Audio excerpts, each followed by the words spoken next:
What is going on, guys? This is Tony with Urban Girl Scout Media. Living the dream as always. Coming to you today to talk about what you see on the screen. Magic the Gathering Arena is getting ready to provide us with Historic Anthology 4. And, well, I'm excited. Or at least I thought I was.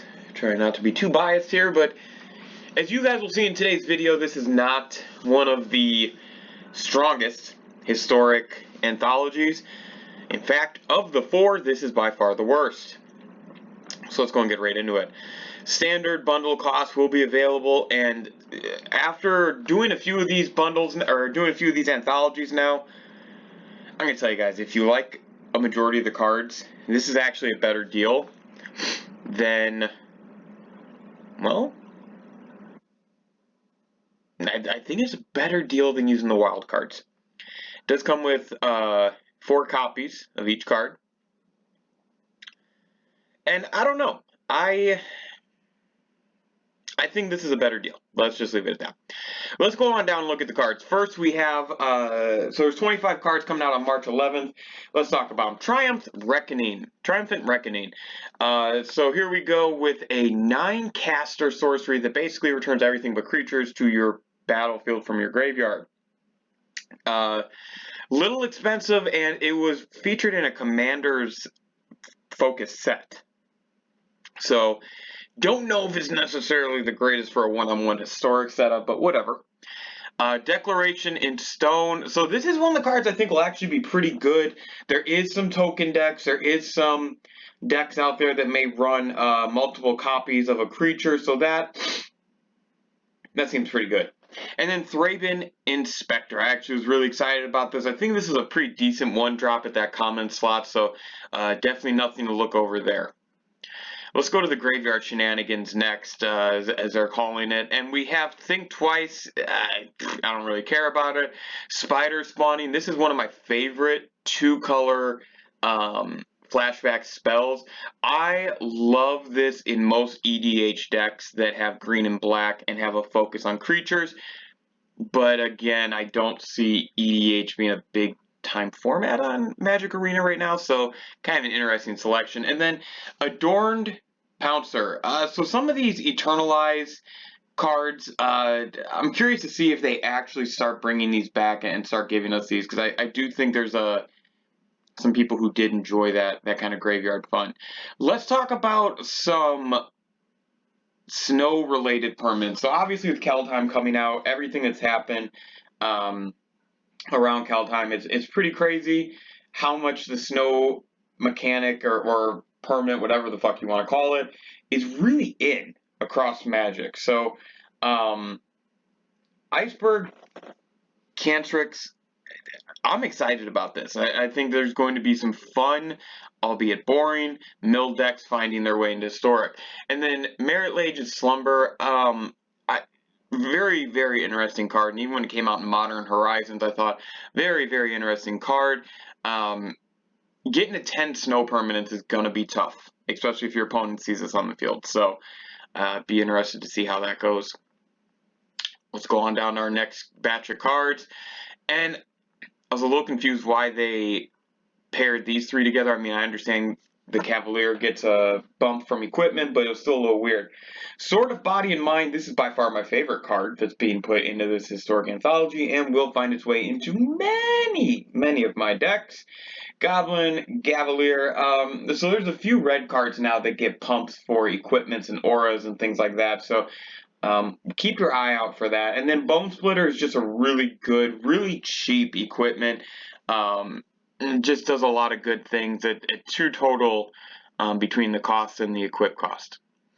Let's go on down and let's talk about Torment of Scarabs. I don't know. Kind of an interesting little card there. I've recently found just a ton of enjoyment out playing Torment of Hellfire, so this feels like it'll be really good in decks that have that if you can find a place for it. Flame Blade Adept. So one drop, 1/2 menace with a little bit of an ability to give it, to pump it when you cycle or discard, and both of those are fairly popular in Magic as it is, so not a terrible inclusion there.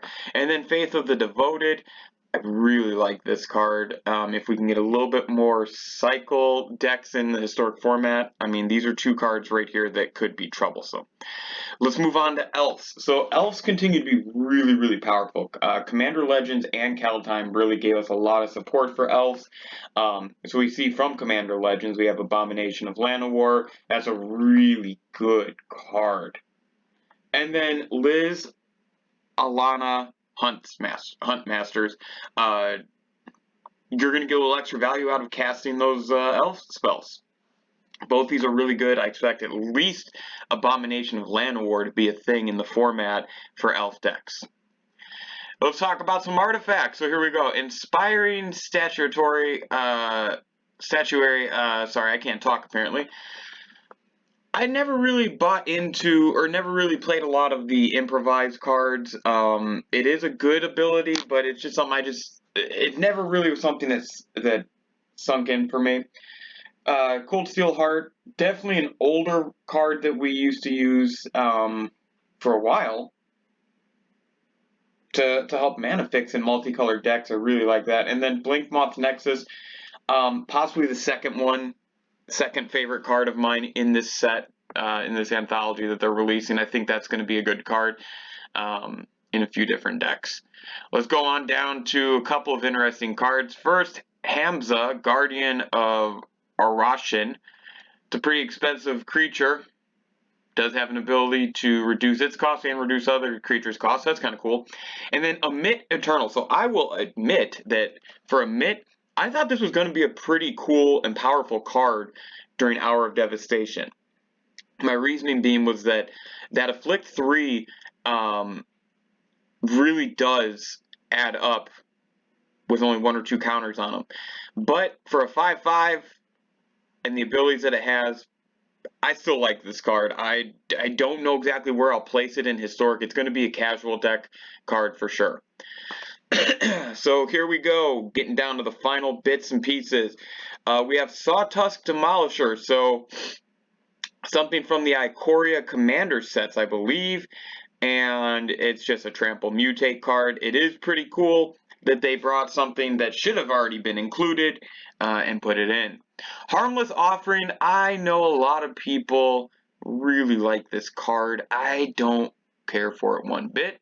And then Collected Conjuring, so this is one, again, a lot of Modern Horizon cards in this set. So this is 4 total converted mana costs. It's a sorcery. You exile the top 6 cards of your library.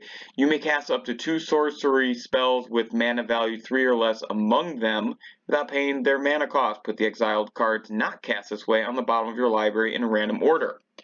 So this can set you up for some pretty big spells. And in Historic, I'm just going to talk about Historic primarily for these cards. I don't know if this is going to be a banger in that format. There is some good sorcery spells, and in theory, you're getting 2 of them that are 3 or less. So you could make some big-time value plays out of this, but sorceries are kind of tough to justify loading your deck up with. I think that's kind of dangerous.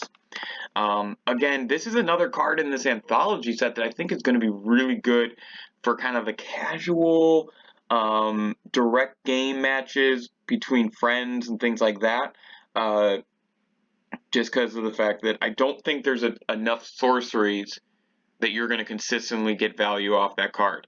And then last but not least, the card that I think a lot of people are incorrectly getting excited about, Death's Shadow. So let's go back to, what was this, Worldwake? And Worldwake was such a good set, and this card really flew under the radar for a while because of all the great stuff in that entire block. But Death's Shadow is a 1-drop black avatar creature, and it's a 13/13, but it says it gets -X, where X is your life total. I've seen a lot of people online already talk about the pay 3 and pay 2 lands and how you can use that to get yourself down. I've never been a fan of using my life to accomplish a win. in this manner. Like with goblins, you know, your life is a resource for sure, but this is a whole new level. This isn't just letting the opponent do stuff to you, you are potentially doing stuff to yourself to get your life down. And I'm not really a fan of that. I think that leaves you open to a lot of different issues. And I don't know, maybe I'm looking at this the wrong way, but I just don't see Death's Shadow as an incredibly powerful card. Now, where I think it does have some potential is a late game. You're in single digits for life. This can be a good card. This really can. Because I think it can give you a little bit of breathing room, and you know, you're down to 1 or 2 life. That's pretty big. It's a pretty big creature. But again, I am not someone that's going to sit at 1 or 2 life and feel really good about my position, just from a vague standpoint. Now, there may be times where that's not the case, but just a vague general perspective, I don't care too much for giving up my life to make this card go. So overall, like I said at the beginning of this video, I'm a little disappointed. This is a very underwhelming, I almost said Commander Anthology, Historic Anthology. Just feel like it's a little bit more Commander focused cards here. And maybe that's just because that's what's played so much. But I'm a little disappointed, little let down. And while I do plan on using the 25,000 gold to get this as soon as it comes out, more of that's because of the fact that of this, I can tell you right now, Thraben, that's coming. That's coming with me. The Iceberg, I can definitely see myself crafting. Sword of Body and Mind, Goblin Cavalier, I think those are both auto crafts for me. Both these elf spells will be Blink Moth the Nexus. I think Emit Eternal I'm going to try some things with, and then Collected Conjuring I'd like to give this a run in a few casual based decks, but I think overall it's a good value to get this because you're talking about, you know, what, 12 gold, 8 uncommon, and then at least 4 mythic. So a little bit of value there, not using all those wild cards. But like I said, overall, this is by far the worst of the historic anthologies that they've released so far, and hopefully it goes down as the worst one because I would really hate for this to be the trend. Historic is already kind of struggling. As Pioneer gets closer and closer to Arena, and as we get closer and closer to Paper Magic coming back, it will be back. That's one of my predictions, is that within 2021, we will get back to Paper Magic, whether that is stores are allowed to start holding sanctioned events, or we have Magic Fest, whatever that looks like. I just believe that we will be back to it within this year. We still have 9 months, basically. And look what happened at this time last year. You know, I saw a post that on this weekend last year, it was our last normal weekend, and we had no idea before the pandemic started shutting everything down. It's an interesting perspective. So there you go, guys. Keep in mind that bundle that I've been talking so highly about, where it's going to be valuable, is only good from the day this drops through June 10th. So you do have a few months to get it, but just be aware. I don't think that they'll offer these. I don't think they offer any of these anthologies again after the bundle sale is gone. So you have some time. If you do your daily quests right now, you can get a good chunk of that right there within just a month. So with the bundle being available, you could conceivably, by mid-April, if you started today, by mid-April, you could conceivably have a good chunk of what you need to make that. So tell me what you guys think. Do you think this is a good bundle? Do you think this is a good anthology? What's your favorite card? What's your least favorite card? And remember, every time you comment on these videos, it does enter you each month to win free stuff. I should probably start reposting that video more, but I'm just too lazy. Anyways, my name is Tony K. This is Urban Girl Scout Media.